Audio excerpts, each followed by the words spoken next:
Everyone and welcome back. My name's Alison, the online piano and the online violin tutor. Today I'm going to take you through an easy violin tutorial on Hedwig's theme by Harry Potter. If you want to know where to get the sheet music of this that I've done for you, I'll put it in the link in the description bar directly underneath this video. If you want to see the performance of this, then I'll have a link either coming up here, or if you're on a mobile device and you can't get the annotation, I'll put a link directly underneath this video to the performance of this, because I'm not going to play it all the way through in this video.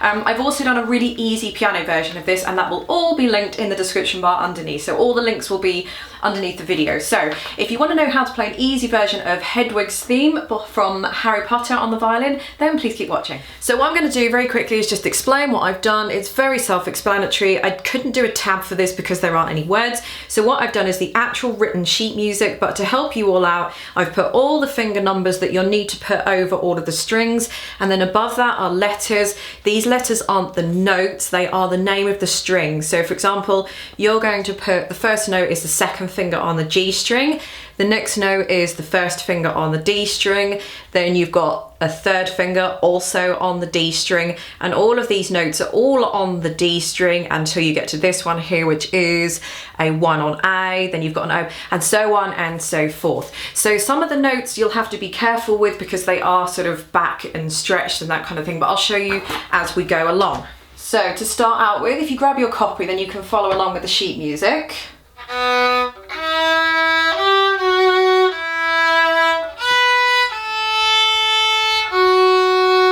So to start with, your second fingers are going to be stretched, and what I mean by that is that if you've got your third finger in its regular position, your second finger is going to be jammed in next to the third finger. So it's not going to be next to the first, it's going to be next to the third finger. That's pretty much it for the rest of that line. So when we get to the open A in the middle of the first line,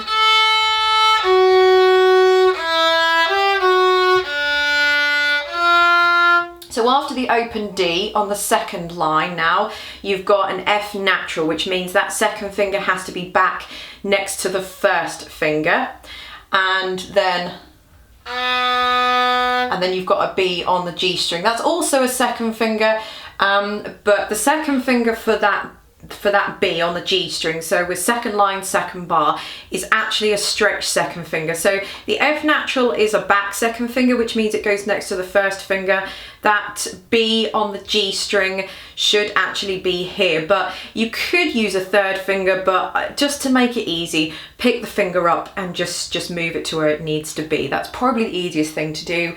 If you've got any open strings in here, or any fourth fingers and things, and you want to substitute them for open strings, then go ahead and do that. So carrying on.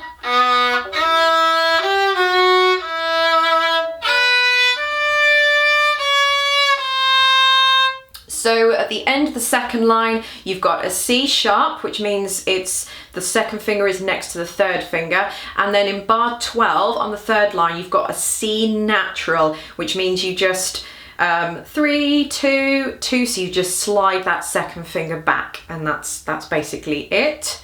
Then you've got a fourth finger for the A flat, so you can't do an open A because it's A flat, so you're going to have to do a crushed in kind of fourth finger. So third finger goes where it normally goes, and then if you pop the fourth finger right in next to it, you'll have it there. So it's kind of an awkward little, it's like a minor third interval actually. And an A sharp is just a back 1.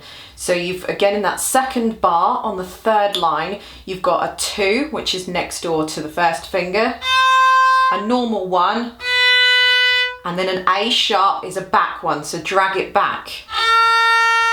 So don't do an open A, folks, because it's not going to sound, that's not going to sound great. So then all you do is the second finger for the B flat is a back second finger. And then I think that's pretty much all the other notes. I've just gone through them. So when you've got A sharps, they are just back 1s. And then when you've got A flats, they are fourth fingers. They're crushed in fourth fingers. But all that, I'll put a little note on the music so you don't have to remember those. I'll pick out some of those notes, put them in on the music so you can remember what I'm saying in the video. I'm going to move all the way down to sort of the last 3 lines where you've got. So that bit you can do open E's or you can do 4th fingers, completely up to you depending on what you want to do. You must stretch the D sharp though. So a D would normally go here on the A string. Your D sharp is going to be slightly stretched. So you can't play. You don't want to play that.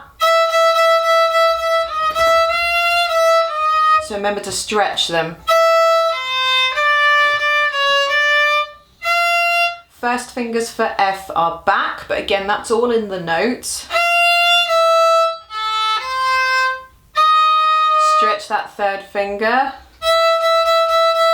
Stretch. Back 1. Back 1 for the B flat. Stretch it.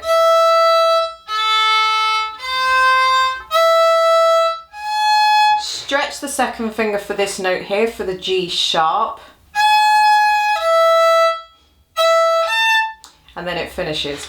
So there we go. So this is an easy piece to play, but it's quite complicated because you've got lots of fingers that are going to be stretched, so lots of fingers are going to be back. The 4th finger, you've got some unusual fingers in some unusual places. But like I said, take a look at the notes on the sheet music. I'll write it in the description bar directly underneath as well to help you out there. But I'll write in where you need to put the fingers on the violin, what bars, what notes and all that kind of thing to help you decipher that out. I don't want to write that on the actual sheet music because I think it'll create a lot of typing on the sheet music. So there we go. So I don't know, a very quick and easy version of Harry Potter. If you want to substitute some of the open strings to 4th fingers, go right ahead and do that. It's completely up to you. So thanks very much for watching and I'll see you in the next video.